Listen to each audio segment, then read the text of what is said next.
Fala pessoal, sejam bem-vindos a mais um vídeo e nós vamos falar hoje sobre gula nessa era sojada no mundo atual. Essa é uma série de vídeos sobre os vícios capitais aplicados ao mundo atual, ou seja, neste ano de 2026. E a gula, que é o desejo desordenado pela comida, pela bebida, por todas as coisas que são esses prazeres, né, de coisas que são consumidas, é um dos maiores temas da nossa época. Tem uma pesquisa nacional da saúde que diz que 61% da população adulta do Brasil está acima do peso, sendo que 27% dessa população, então 27% não de 61, mas do total, são obesos. Então, realmente é uma epidemia de pessoas fora do peso. E aí, claro, né? Eu uso esse termo online, que é sojado, porque tem todo esse tema dos óleos vegetais que estão em todas as coisas. E um dos efeitos de tudo ser óleo vegetal, quando você pega uma coisa para comer no mercado, é tudo açúcar e óleo vegetal, é a queda da testosterona, que tem 1 milhão de coisas relacionadas a isso. Perda de foco, no caso, para os homens, perda de energia, capacidade para enfrentar as coisas. E aí, 20% dos homens, isso é uma pesquisa da Unifesp, 20% dos homens têm uma testosterona no Brasil, isso é todo o Brasil, abaixo de 300. E aí os próximos 26%, isso já vai dar mais ou menos metade, eles estão abaixo de 400, então estão entre 300 e 400. Em outras palavras, a testosterona média é baixa, ela vai baixando todo ano, e hoje, até uma estatística que eu costumo repetir, 50% dos espermatozoides têm os homens de hoje comparados aos homens dos anos 60. É o apocalipse, e aí, claro, você vai ter problemas de fertilidade, tantas coisas relacionadas. E o que acontece? Nós temos uma cultura que fomenta a gula e a desordem alimentar. É a pirâmide alimentar, que agora recentemente nos Estados Unidos eles resolveram inverter a pirâmide, que é a coisa mais sensata do mundo, porque nós fomos doutrinados numa pirâmide alimentar que é tudo carboidrato em cima. Na verdade, a dieta padrão dos Estados Unidos é pior ainda que a do Brasil. Eu vi isso, ninguém me falou. Os americanos nas empresas, chega, eles almoçam na mesa de trabalho e comem pizza, hambúrguer todo dia. Uma coisa assim terrível. Mas essas comidas ultraprocessadas são promovidas o tempo todo. Tem uma indústria que faz isso. As pessoas colocam 500 elementos que simplesmente são elementos artificiais e ninguém fala nada, e as pessoas vão consumindo isso. Entre óleos vegetais mais variados, né? A soja ótima que o Brasil vende para a China, que ele ganha dinheiro com isso, mas o efeito do homem que vai ficando fragilizado, vai ficando dócil, é óbvio que há um interesse político que os homens sejam domesticados, dóceis, que eles ajam como gado. Aliás, quando você inverte a pirâmide alimentar, é isso que acontece. Então, eu tive agora em Portugal, né? Tem uma história que acho que ilustra muito isso. E eu fui nesse lugar que é o Mosteiro de Cister, né? Que é o Mosteiro de Alcobaça. E a Ordem de Cister é a Ordem de São Bernardo. E é um dos lugares que mais chamaram atenção, né, visitando o mosteiro. Eu tinha lido isso nos livros, mas eu vi em pessoa. É uma portinha. É uma porta fina. E por que que tem essa porta? Que era para o monge ver se ele conseguia passar na porta, porque se ele tivesse acima do peso demais, ele não passava pela porta. É 100% politicamente incorreto para os dias atuais, mas é o que São Bernardo mandou colocar no mosteiro, porque se o cara não passa pela porta, não era para ele ir comer no refeitório. Então, não era nem para ele estar na ordem. E é claro, é, há uma sabedoria nos antigos que nós perdemos.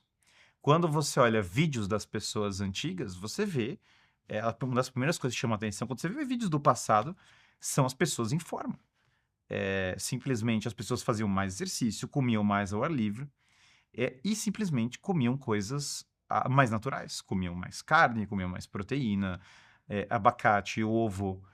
A, Essa história da comida é o primeiro item para reconduzir a vida da pessoa, para ela assumir o controle da própria vida. Tem uma citação do livro 3 da República que fala: quando um homem se entrega a uma vida de excessos na comida e na bebida, nos prazeres do corpo, ele enfraquece não apenas no corpo, mas na alma, tornando-se incapaz tanto para a guerra quanto para a filosofia. Olha que coisa incrível isso. Para Platão, uma alma ordenada produz um corpo ordenado. De tal modo que o homem que é desordenado na comida, na forma física, na bebida, ele não consegue, não é só questão da beleza física, da estética ou da aparência, ele perde capacidade intelectual. Santo Agostinho fala toda hora sobre isso, como a mente é obscurecida quando as paixões tomam conta da pessoa. A pessoa que está fora de forma começa a ficar ofegante e tem menos energia, tem menos disposição intelectual, porque o cérebro literalmente funciona pior, porque a pessoa está desidratada, porque ela simplesmente não tem os nutrientes necessários, os bons tipos de gordura, como a gordura dos peixes, que ajuda a fortalecer o cérebro. Claro que a testosterona também é sintetizada dos bons tipos de gordura, e aí gordura foi demonizada, né? Você vê esses povos que têm dietas como mediterrânea, por exemplo, que eles comem muito mais azeite, muito mais frutos do mar, uma série de coisas, mais ovos muitas vezes, uma série de coisas boas, algas, né? Algas aceleram o metabolismo, melhora o metabolismo. Esses povos você vê eles com maior longevidade, com maior agilidade, inclusive intelectual. Você vê, por exemplo, no Extremo Oriente, que ainda é outro ângulo de. Sim, tem lugares em que as pessoas comem, né? Por exemplo, em Okinawa, que eles comem as vísceras, uma coisa que nós paramos de comer, né? As pessoas simplesmente largaram as vísceras. Eu ainda, quando era criança, minha mãe me forçava a comer fígado e me fazia comer fígado dia após dia. Numa cultura que fomenta a desordem, que é basicamente que as pessoas se comportem como gado, é muito importante recuperar o próprio corpo, purificar o próprio corpo. E aí vem essa ideia, né? Muito da gula vem do desejo divino de comunhão. Os homens querem se unir com a natureza, se unir com a família, se unir com Deus em última instância. Tanto que é um dos centros da vida espiritual cristã, a comunhão, que é a união com Deus. Por quê? Porque a união física com a realidade é uma das coisas mais importantes. Se as pessoas não voltarem nesse mundo atual em que elas pedem a comida no aplicativo, em que tudo é terceirizado a ter refeições em família, voltarem a comer coisas, saírem do mundo do puro açúcar e carboidrato e voltarem a comer, olha, eu vou comer um bife com bons vegetais, voltarem a preparar as próprias refeições também. Sim, por vezes é prático, a pessoa pedir uma refeição, pode pedir comidas boas, tá ótimo, esse não é o ponto. Mas o fato das pessoas estarem conectadas a isso, ao preparo da comida, muda tudo, né? Eu estava agora em Portugal, uma das coisas uma experiência muito boa que eu tive foi no lugar em que eles pescavam o peixe ali próximo e daí botavam na grelha e serviam direto. É outro planeta, né? Claro que tem a velha história de que se você aprende a pescar um peixe, você já deixa de ser socialista, porque você descobre que o trabalho produz comida, e há uma conexão entre isso. Mas se você purifica o corpo, você começa a tirar todo o mal em volta da pessoa. Um dia eu estava com um grupo de médicos, e os médicos estavam falando para mim, olha, você vê poucas pessoas fora de forma em idade avançada, porque as pessoas não chegam à idade avançada, é diabetes, é hipertensão, são tantos problemas associados a isso. E aí quando você começa a cortar o açúcar, cortar essas coisas, você já começa a sentir melhor na hora. O corpo já começa a se sentir purificado.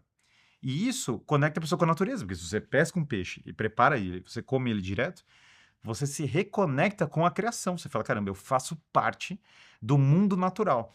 Se você senta e tem uma refeição com a sua família, você entende que você faz parte de uma família, que você faz parte de algo maior do que você mesmo. E isso já leva a pessoa para Deus. Ou seja, a volta de alimentos bons vai fazer o quê? Purificar a sua dieta, a sua vida. Te reconectar com a sua família, te reconectar com a natureza, te reconectar com Deus em última instância. E no caso dos homens, o aumento da testosterona, o aumento da produção aqui, né? Não estou falando para a galera entrar no veneno, estou falando para as pessoas voltarem a melhorar a dieta para a produção natural. Se o aumento da testosterona vai gerar nos homens maior clareza mental, maior disposição tanto intelectual como de ação. É uma sátira da verdadeira virtude, que as pessoas repitam às palavras de virtude, aos temas, mas não queiram mudar isso nas próprias vidas. E aí, em última instância, as pessoas podem entender, de fato, por que que no mundo antigo eles tinham que comer o cordeiro no sacrifício. Por que que existe a Eucaristia? É porque há algo de tão importante entre essa conexão do corpo com o divino. E entre a meditação numa cachoeira, a comunhão espiritual e o fato da pessoa compartilhar com outras pessoas, se unir com outras pessoas ao redor da mesa, esses estão entre os rituais mais importantes possíveis e imagináveis, que fazem falta para o nosso mundo atual. É isso, esse é o primeiro vídeo da série, nós vamos ter 7 vídeos para os 7 vícios capitais falando deles no mundo atual. Não deixe de se inscrever no canal. Nós temos curso da Ética Nicômaco, muito material sobre os filósofos clássicos, falando desse tema das virtudes, no Filosofia do Zero. O link está abaixo. Até a próxima e não percam o próximo vídeo.